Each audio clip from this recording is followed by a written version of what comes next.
Everyone, myself doctor Mandakini, M&M hospital Hajipur and Mahua. आज की इस वीडियो में हम बात करने वाले हैं lifestyle modification for the PCOD patient. ये वीडियो उन बच्चियों के लिए भी बहुत इंपॉर्टेंट है जिनका पीरियड इरेगुलर है, जिनको वेट गेन बहुत कम टाइम में हो गया है, जिनके फेस पे बहुत पिंपल्स और बाल हैं, और उन लेडी के लिए जिनके शादी के बाद उनको बच्चा ठहरने में परेशानी हो रही है। इस वीडियो में हम बात करने वाले हैं उस पार्ट में जिसमें मेडिसिन का कोई रोल नहीं है, और वो बिना दवाइयों के एक ऐसा तरीका है जो कि आपको बहुत लंबे समय तक आपको पीसीओएस के प्रॉब्लम से छुटकारा दिलाएगा। तो लाइफस्टाइल मॉडिफिकेशन का मतलब आपको अपने दिनचर्या में क्या बदलाव, अच्छे बदलाव लाने हैं जो कि आपके पीसीओएस को ठीक करने में मदद कर रहा है। तो इसमें हम बात करेंगे कि आपको किस तरह से अपने स्ट्रेस को कम करना है, किस तरह से आपको एक्सरसाइज को शामिल करना है, आपका डाइट कैसा होगा, आपका दिनचर्या कैसा होगा। तो सबसे पहले स्ट्रेस। तो जो पीसीओएस के पेशेंट होते हैं उनमें स्ट्रेस लेवल बहुत ज़्यादा होता है। एक तो उनका हार्मोनल इम्बैलेंस है, और उनके स्ट्रेस से उनका ये इम्बैलेंस और बढ़ रहा है, क्योंकि कहीं ना कहीं जो ओवुलेशन है वो आपके ब्रेन के हाइपोथैलेमस से सिग्नल आता है पिट्यूटरी में, जो कि उस हाइपोथैलेमस के नीचे होता है, और वो आपके LH-FSH को सिक्रीट करता है और आपका अंडर ओवुलेशन होता है। पीसीओएस के पेशेंट में ये जो LH-FSH का रेशियो है ये बहुत ही अल्टर होता है। LH बहुत लगातार शुरू से ज़्यादा ही रहता है। नॉर्मल पेशेंट में LH सर्व होता है, यानी कि LH धीरे धीरे बढ़ता है और पीक पे जाता है। इसमें ऑलरेडी थ्रू आउट शुरू से ही बढ़ा रहता है। पीरियड नहीं आने के चलते, यानी कि अनओवुलेशन, अंडा फूट नहीं रहा, पीरियड आ नहीं रहा, तो उनका स्ट्रेस और बढ़ा रहता है। स्ट्रेस को कैसे मैनेज करें?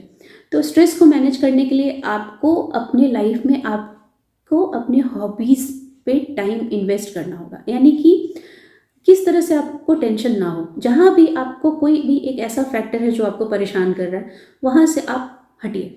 दूसरा कि हर इंसान के पास जब भी वो ग्रो करता है, ग्रोथ अपने लाइफ में आगे बढ़ता है, तो उसको प्रॉब्लम फेस करना पड़ता है। तो आप किस तरह से अपने प्रॉब्लम को सॉल्व करते हैं? एक तरीका हुआ कि आप अपनी प्रॉब्लम को लेके बैठ गए। दूसरा तरीका हुआ कि इस प्रॉब्लम से हम कैसे बाहर निकलें, एक पॉजिटिव थॉट के साथ कि ये जो प्रॉब्लम आया है ये सॉल्व तो होगा ही, और इससे मुझे जो एक्सपीरियंस मिलेगा वो मुझे अपने लाइफ में आगे बहुत ही मदद करेगा। तो आप अपने प्रॉब्लम को डील करिए, अपने स्ट्रेस को कम करिए। दूसरा तरीका है कि आप अपने स्लीप साइकिल को नॉर्मल रखिए, टाइम से सोइए, टाइम से उठिए, उससे भी आपका स्ट्रेस कम रहेगा। अपने लाइफ में एक्सरसाइज को शामिल करिए। एक्सरसाइज एक ऐसा तरीका है जो कि आपके बॉडी में हैप्पी हार्मोन को सिक्रीट करता है, डोपामिन, सेरोटोनिन, और ये आपको खुश रखते हैं, पॉजिटिव रखते हैं। और अगर आप पॉजिटिव हैं तो अपनी प्रॉब्लम को सॉल्व करेंगे बहुत ही पॉजिटिव वे में, और आपके स्ट्रेस, जहाँ प्रॉब्लम सॉल्व हुआ आपका स्ट्रेस घटेगा। कुछ पेशेंट आती हैं मेरे पास जिनको बच्चा नहीं हो रहा है, वो बहुत परेशान रहती है। आते ही 2 मिनट के अंदर उनके आंख से आंसू आना चालू होते हैं, क्योंकि वो ऑलरेडी इतना स्ट्रेस में है। उनके घर वाले उनसे बच्चा का इतना डिमांड करते हैं, जैसे लगता है कि उनके हाथ में, उनके कंट्रोल में है बच्चा देना, और डॉक्टर के हाथ में है तुरंत से फटाक से बच्चा देना। तो ऐसे पेशेंट के लिए मैं उनके अटेंडेंट को समझाती हूँ कि आप जितना प्रेशर डालेंगे कपल पे, हस्बैंड वाइफ पे, उनके बीच का आपस का जो सामंजस्य है वो गड़बड़ होगा, और बच्चा ठहरने में और परेशानी आएगी, क्योंकि अंडा ठीक से नहीं फूटेगा और नहीं फूटेगा। दवाइयाँ चलने के बावजूद भी स्ट्रेस के कारण सारा दवाई फेल हो जाएगा। तो अपने आसपास के माहौल को सही रखिए।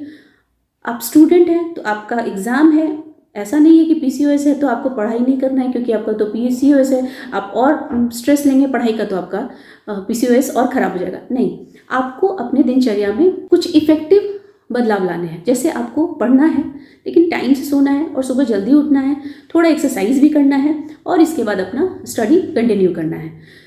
दूसरा चीज़ कि कुछ पेशेंट जो कि एक्सरसाइज करते हैं 1 घंटा पर डे, लेकिन इसके बाद पूरे दिन इनएक्टिव रहते हैं, तो ये एक्सरसाइज जो 1 घंटा आपने किया वो बेकार है।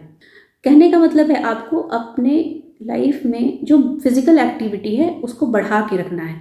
आप मिक्सी की जगह पे आप सिलवट यूज़ करिए, कपड़ा हाथ से धोइए, जितना हो सके लिफ्ट को बिल्कुल यूज़ मत करिए, सीढ़ी को यूज़ करिए। तो इस तरह से आप अपने फिजिकल एक्टिविटी पे भी ध्यान दे रहे हैं। अब आते हैं हम डाइट पे। तो पीसीओएस के पेशेंट में इंसुलिन रेसिस्टेंस होता है, यानी कि आपका इंसुलिन ठीक से काम नहीं कर रहा है। इंसुलिन का काम क्या है? इंसुलिन का काम है ग्लूकोज को बर्न करना। जो हम खाना खाते हैं वो सारा खाना ग्लूकोज में बदल जाता है, और वो इतना सारा ग्लूकोज को इंसुलिन जल्दी जल्दी डाइजेस्ट करता है, पचाता है। अब यहाँ पे पीसीओएस में इंसुलिन रेसिस्टेंस हो गया, आप जो खाना खा रहे हैं उसको इंसुलिन बर्न ही नहीं कर पाता है। तो पीसीओएस के पेशेंट को ऐसा डाइट लेना है जिसमें ग्लूकोज की मात्रा कम हो। तो सिंपल कार्बोहाइड्रेट, रोटी और चावल दोनों बिल्कुल सेम है। पेशेंट का कहना होता है कि मैं रोटी खाती हूँ 4, मैंने चावल छोड़ दिया है, लेकिन मेरा वजन नहीं घट रहा है, और अगर हो सकता है कि वो नॉर्मल वेट पे हो, लेकिन फिर भी नॉर्मल होते हुए भी उनका इंसुलिन रेसिस्टेंट होता है, जिसके चलते हम लोग उनके डाइट को थोड़ा बदलते हैं, मॉडिफाई करते हैं। तो क्या करना है, सिंपल कार्बोहाइड्रेट को कम करना है। आप 4 रोटी ले रहे हैं, आप 2 रोटी लीजिए, 1 रोटी लीजिए, या आप सिंपल कार्बोहाइड्रेट को रिप्लेस कर दीजिए कॉम्प्लेक्स कार्ब से। कॉम्प्लेक्स कार्ब का मतलब हो गया ओट्स, जौ, बाजरा, मड़ुआ, सामा का चावल। तो आप उसका चीला बना के खा सकते हैं, सामा का चावल यानी कि कीनुआ, उसका आप चावल खा सकते हैं। तो इस तरह से आपको अपने खाने में बदलाव लाना है। सपोज मान लीजिए कि आप अपने प्लेट को 4 भाग में बांट रहे हैं।